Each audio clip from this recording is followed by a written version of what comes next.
Меня парализовало правую сторону. Мы поехали в Бурденко, в Москву, когда я маленькая была с мамой. И там подумали, что у меня опухоль. Показала томография, затемнение. Вот.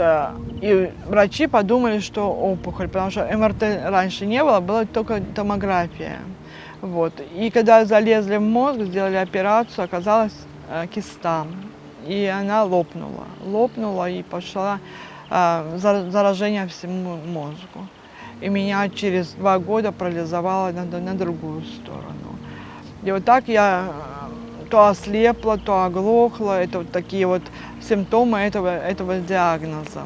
И потом началось восстановление. И вроде я стала хорошо ходить, без палочки я ходила, без помощи хорошо ходила.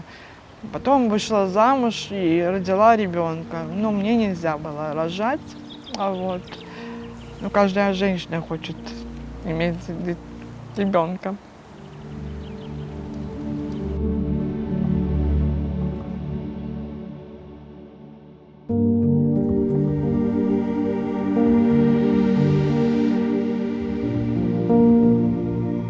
То в морском жила, то на стройке с маленьким ребенком жила.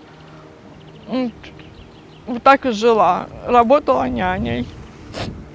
Старалась. Я ходила после родов очень плохо, но с палочкой, но своими ногами.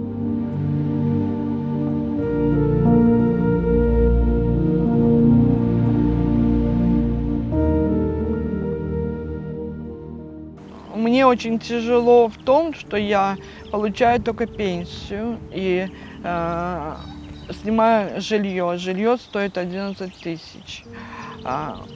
Пенсия моя вот в этом месяце 23 тысячи. Но у меня долгов от того, что я постоянно беру в долг в магазине, там, и у меня по кругу все. Я отдаю долги, опять остаюсь без денег и снова беру в долги. У меня с каждым днем все хуже, хуже, хуже. Я стала плохо видеть.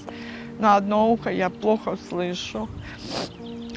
2 ноги уже не работают, правая рука после ковида вообще парализовала снова.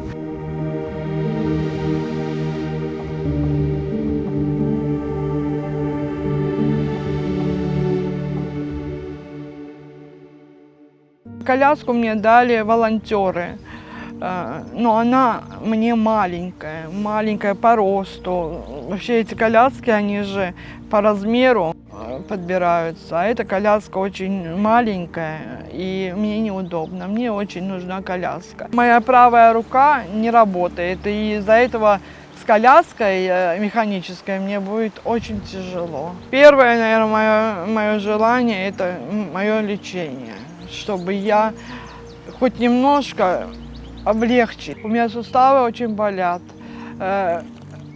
обезболивающие очень, тоже дорого. Для меня дорого. Я стараюсь не покупать вообще лекарства, кроме цитрамона.